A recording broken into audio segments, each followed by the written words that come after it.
Hello, what's up guys, welcome back to my channel, and for today's video we'll be looking at a community map, Thirsty Journey Home. I really like this community map because they have voiceovers on the dialogues, which is awesome. I really love the voiceovers.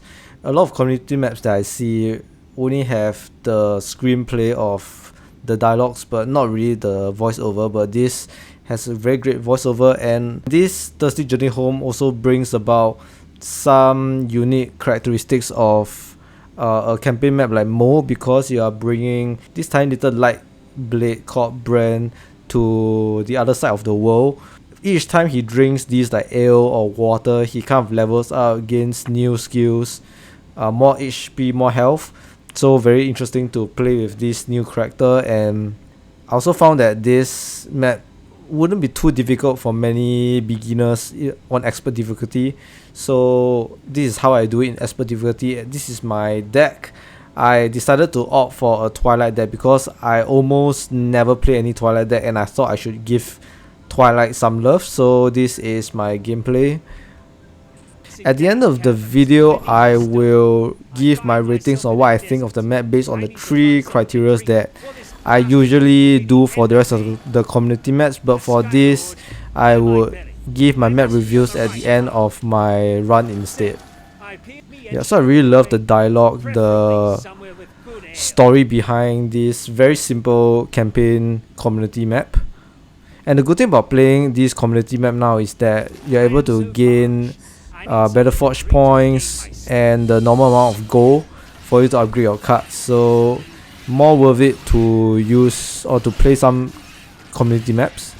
And what I did was to have Bran use its taunt so that one of the birds would attack Bran instead of my Wind Weavers. Because those little birds are, those are not little birds, but those big birds are really strong. So once done, I come over here to take the ale, and once you get the ale, you receive a power up by getting the ground slam and some health. So again, I use taunt on this Bandit Sandscape. I like to take the ground approach because you just have to fight with 3 big bandit birds. If you were to go to the top here, you have to fight with the Bandit Lancers, Bandit Sniper, and the Bandit Hornblower. I find the units here pretty strong, so I usually go for the air units, but could also be easier over here. Just have to ensnaring roots if you're playing a nature deck and attack the Bandit Sniper first. So what I did here was to go back to my base, but honestly I can just wait for the monument to be built and heal my troops. Afterwards, I will also go again to the bottom instead of the top. The issue with the top base here is because it has the bandit tent, so it spawns bandit units if you do not kill off the units in time. So I rather go to a place where there's a fixed amount of units and I just have to kill all these units and get up my power wells. But after I get my power wells here, I will of course clear the base at the bottom, because as time goes I will have more power to summon more troops to attack a bigger camp. So for tier 2, I have my Veil Blood, the Twilight Veil Blood, and usually I will use its transformation ability to deal more damage to enemy units, but I feel like there's not a lot of bandit units for me to kill, so I will not use the transformation ability. And once, I think either you reach this camp or a little bit into the game, there will be Stonekin that will attack your base here, so you have to build some towers. In my case, I'll build 2 rocket towers because it knockbacks units, and the beginning of the Stonekin wave there's quite a lot of like small and medium units, so I want to target those and knock them back, and it will help my rocket tower last longer. So once the wave starts for the Stonekin wave, you'll keep attacking you every like minute or so. There will be another wave that comes. So this is the weakest wave, and let's take a look at how the wave is. As you can see, mostly small and medium units, only one Stonekin warrior that is a bit dangerous. Very easy to defeat.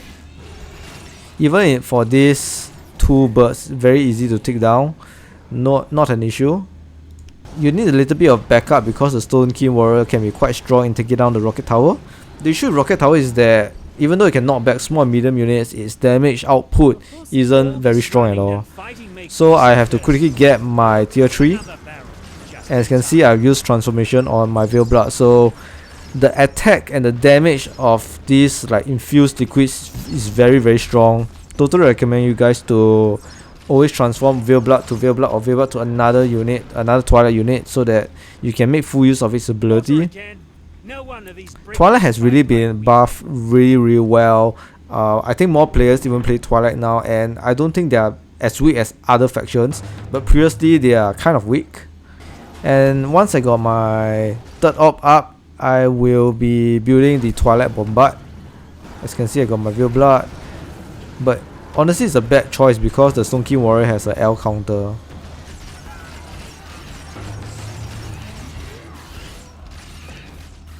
This base is really quite simple because you have Brand, quite a strong, not as strong as Mo, but relatively strong for like a tier 2 battle, so really good. Next one coming, I have to build back my 2 rocket towers.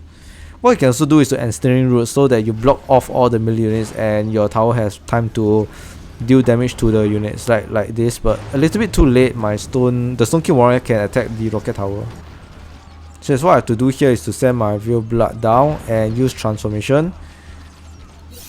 Super effective in dealing damage. As you can see, chaos, damage dealt extremely high, take down the spawning buildings to prevent any more bandits from attacking or spawning to attack your units. Yep, tier 3 up. And for your base defense at the bottom, you'll be building 3 Twilight Bombards, but in the beginning you can just build 2. It will be strong enough, but the Stonekin wave, I can see there is 3 tiers to it. So this is the second tier when you can see the Rage Flame, the Stonekin Rage Flame. And from now I will continuously use the ensnaring roots because it's much more beneficial. 2 Twilight Bombards, and not to build 2 up front because it will come in range with these bandit units. Yeah, so the best is to have 3 Twilight Bombards. They are pretty good towers, strong damage I would say, and they knock back small and medium units for the Frost Affinity Twilight Bombard. Yeah, so once you got tier 3, I'll have Breeding Grounds cause my Twilight tier 3 units would take up a bit of power, like the Nightshade Plant, 260 power, and I have the Shrine of War to get back my Void power quickly. I also have my Fire Force, which I should have applied on Brand, but basically this is a change of the gold power, much more useful when it became the Fire Force because melee units will be able to deal more damage or be dealt less damage. All melee units around this champion will be buffed, and it is a permanent spell cast upon a unit until you either cast the spell again on another unit to change the champion, or champion dies and the buff is over. So for 80 power, I think it's 80 power, you'll get quite decent buffs. And if you kill 2 enemies and above, depending on your upgrade level, your buff would be increased by 2 times, I think to 50% for this. So once you got tier 3, your next objective is to take your tier 4 because this base is honestly pretty strong. There's a Tortuga which is kind of like a tier 4 unit, and you don't want to face like your bandit ship and the bandit lord with just tier 3. So I totally recommend you to just go up over here, take down this like bandit wasteland terror and get your tier 4. So yeah, this is my third Twilight Bombard that will attack the 4th op. Change my champion to Brand because even though it's a medium unit, it's pretty strong. Craziest, the strongest light blade I've ever seen, and get the water or ale. And yeah, this is the next tier of the Stonekin attacks. There will be a Aggressor and Rock Storm, Stonekin Rock Storm. But not to worry, with 3 Twilight Bombard and ensnaring roots, you should be able to take down the Stonekin attacks pretty easily, quite fast. Just have to occasionally look back to see when the Stonekin units spawn, ensnaring roots, repair your buildings, and get back to attacking the base to push the base forward so that you can get Brand over here. Once Brand reaches this like house, you will win the game. And for my 4th monument attack, I will leave Brand at the base because the issue with this base is that it can be very strong, and not only that, but Brand can also be knocked back. So once if he's trapped in a knockback attack from the enemy forces, you will not be able to recover him, and he might die, and if Brand dies, you will lose this game. So the safer side is to have Brand hide at the corner of the power wells, or rather your base. Just send some of your Twilight units to attack, finish up this area. Yep, so slowly attack. I got the Twilight Pestilence. Really good in defending my Twilight units, or even granting attack depending on which affinity that you get. And this is a glimpse of how my defense will work. Really easy. The good thing about Twilight deck is that you have a Nature Orb, so you're able to use Regrowth. So once you got tier 4, it's really easy, but honestly you have to regroup your army because the Bandit Lord and Bandit Ship really does deal a lot of damage to your unit, so you cannot underestimate these two strong units. As you can see, it's really strong attack. Then I have to rebuild my tier 4 units right again, and this time I got my Skycatcher. Before that I didn't have any flying units. Yeah, and once again take a look at your base again. I got 4 Twilight Bombards now, so now I don't really have to look back at my base and the Skycatcher. So what I would do first is honestly to aim the Bandit Lord because it can regenerate its health. Aim the Bandit Lord and cast Regrowth healing spells on your army, and you will easily destroy the base once the Bandit Lord is down.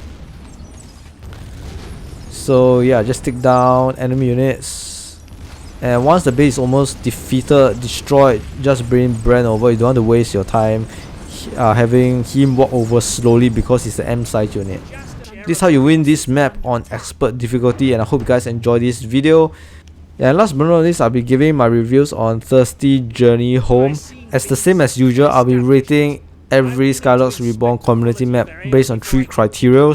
First, playability, 1 out of 10 for scoring. Next is map and story design, 1 out of 10. And the last category is challenge. For playability, I really love the map objectives and the gameplay, how you have to bring Brand through the entire thing. Very unique character, unique elements of you're able to power up the main character. Though it might not be as useful late game, but if you're able to play it properly, you got good healing spells, good damage reduction, you're able to use some of Brand's ability and it will help aid your gameplay. And I also like the map objectives, very straightforward, very simple, easy to follow. So based on this playability alone, I will honestly give 9 out of 10. This is one of the very simple, basic, straightforward, very beginner friendly. So playability is really easy. Next, I'll move on the map and story design. The map, though it's a little bit simplistic, but it has the desert elements that you are kind of like, you have to go through this like bandit camp. It has a very good desert background, and the objective of honestly this like story, this map, is to have Brand go over to the end of the map area where it has life that really brings up the greenery in at the end of the Thirsty Journey Home. The map has been designed really well, reflecting the factions that you're attacking. So map and story design, I'll give 8.5 out of 10. A bit lower than playability because I feel that the Stonekin waves kind of random and it's a bit just coming out from the cave. There's not much Stonekin aesthetics behind the map itself. Lastly, for challenge, I'll be rating it at 2 out of 5. I wouldn't say it's particularly difficult. It's a very simple map, so if you're looking for a community map that challenges your skills, this wouldn't be one of the maps that you would like to play. So with this, the total score that I would have is at 19.5 out of 25, which is pretty decent, very high. So yeah, I hope you guys enjoyed this video, and do try out the community map, give some support to the Skylords Reborn team, and I'll see you guys again real soon for my next video.